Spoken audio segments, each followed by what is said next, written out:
Hey, what's going on, Brick Squad? Welcome back to another episode of Building Kessel in Lego. We got week 13 today. Crazy. We are many months into this project, and like I've always been saying, I am thoroughly enjoying this build process. Now, if you guys have been here for a while, you'll remember last week, or for the last couple of weeks, I have been building that UCS Kessel Run Falcon.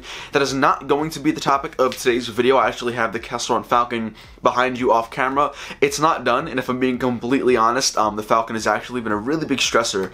You would think that going in and changing parts would be pretty simple, but I don't know what about the process or the build phase of that Falcon is just messing with my mind, so I needed to take a break with that. But don't worry, because we have a lot of awesome stuff to show you today.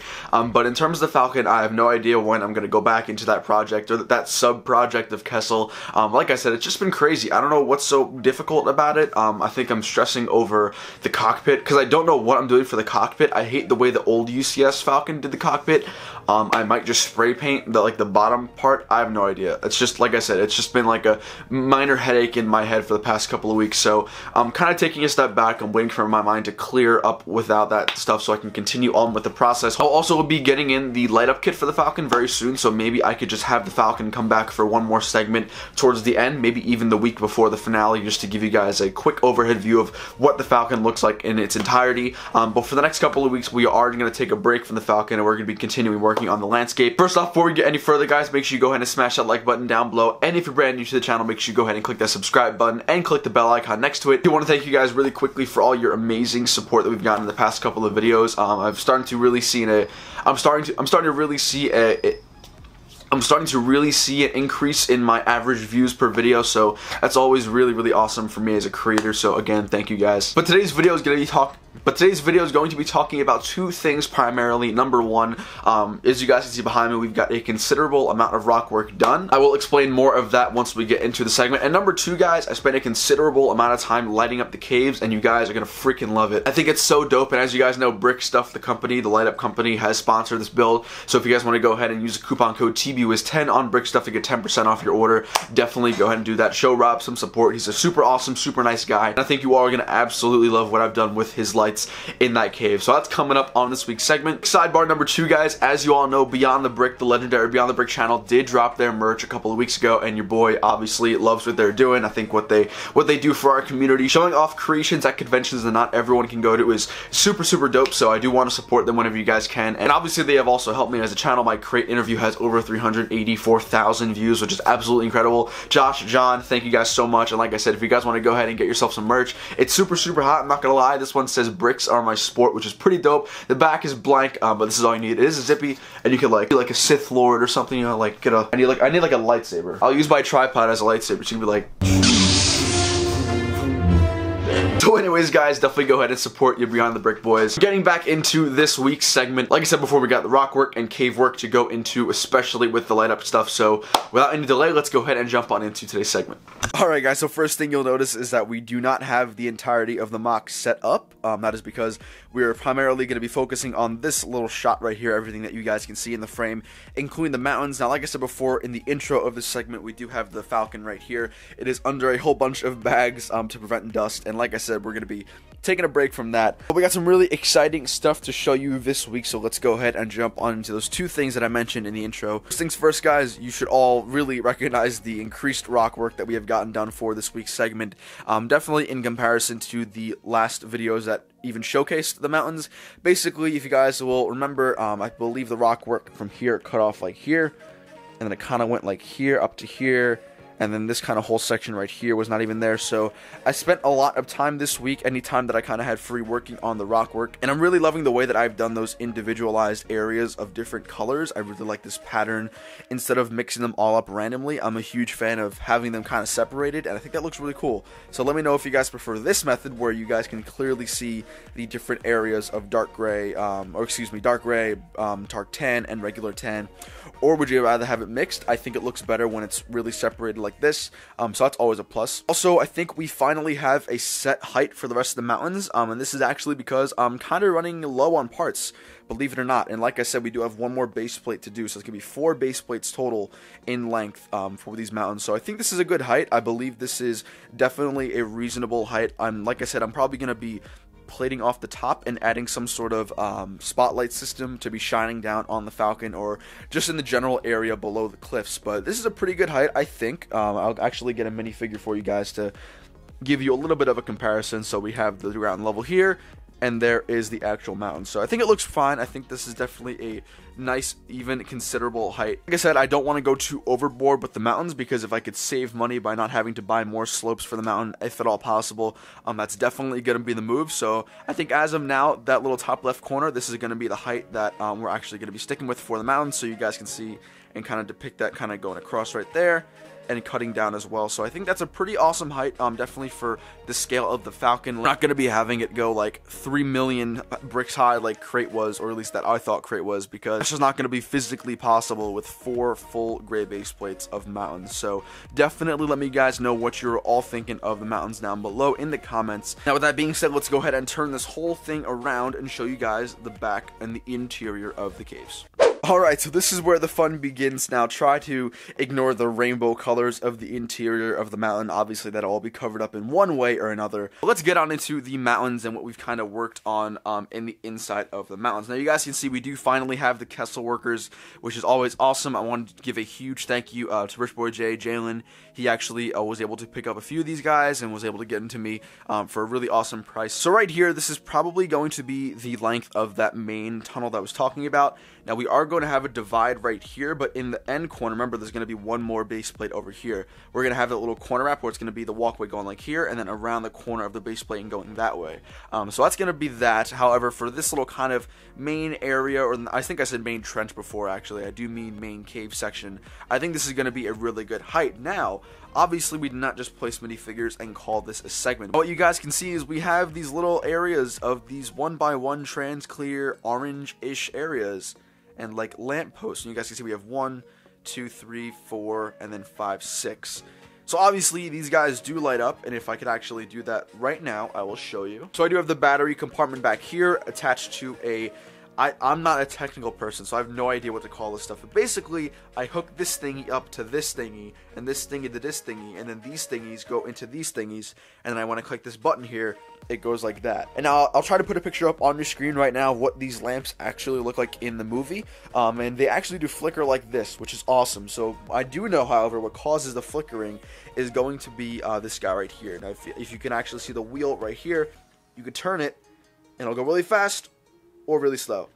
Really fast, so I kind of try to have it at this kind of, yeah, right there. Now this whole back cave section is eventually going to be covered with different slaves, for lack of a better term, because, or more workers, I guess, but technically they're slaves on Kessel that these guys right here are enforcing the rules for. Not just the Wookiees, although we do have that scene where the Wookiees are being held captive, so that's kind of why I put that as an Easter egg right now. We do have one of the Wookiees in handcuffs and another one being beaten. But what's super cool about these lights is they flicker, which is something really awesome and something very accurate to Kessel. And I did do the same thing over here, and likewise we do have a couple of things back here. So we do the battery box right here, which does work for that. So getting an entirety, or like a little overview of everything, if I could actually turn off the lights, maybe we can get a little bit of a better sense just as to what these guys will look like. So this is what they look like at the end. Now also, one more thing is we do have lights in here, which again is super cool. So we have the 2 battery boxes for Lego on either side, and basically these lights are none other just to actually just kind of give more light just for people to see. And I think I've shown you guys what the front looks like as well. That's what the front looks like with the lights, which is awesome. But we did get one more light pack. If you guys can see on the bottom, I'm gonna try and give you guys a good view of it. If you see those adhesive strips right below the lights, if I can try and focus, there we go. You guys can see the little adhesive strip right there.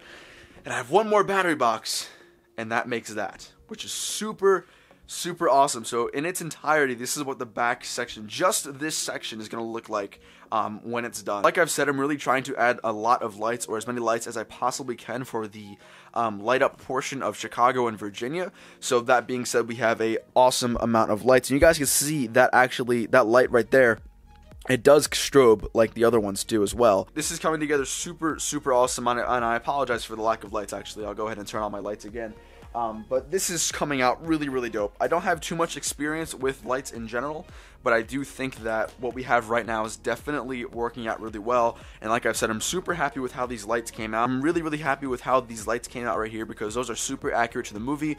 And then obviously we have those flickering lights at the top here, just kind of raining down below it, which is, again, super cool.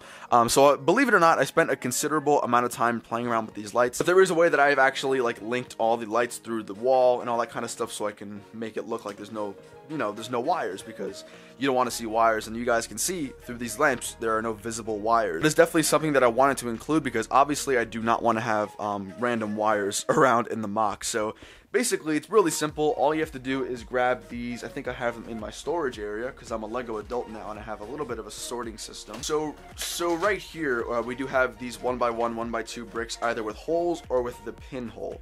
Now what I basically did was I had the wire. I'll actually give you guys an example of what the wire looks like. So this is what the wire is. I know, extremely small. I'm gonna put it in a backdrop, hopefully, to get the camera to focus. But that is what it looks like. That's how small it is. So you thread that wire into the middle of this kind of area with the different 4 columns of the 1x1 trans clears, and then you loop it through the back.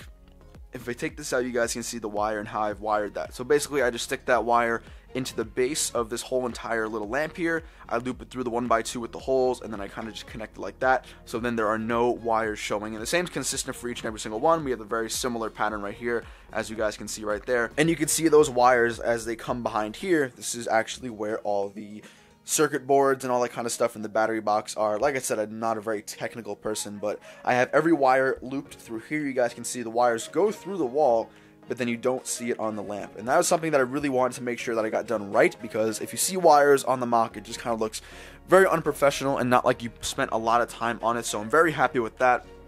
And again, similarly on this side, I'll get these Kessel Workers out of here. Very similar again. We just have the wires looped through that little hole right there. And then all you have to do is shut off like that.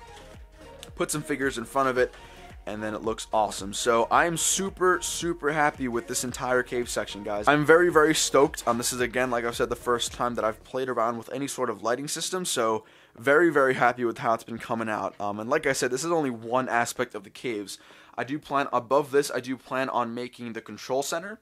And then we're obviously going to have the coaxium vault, and we're also going to have the prison mic scene, which is what I know a lot of you guys are looking forward to.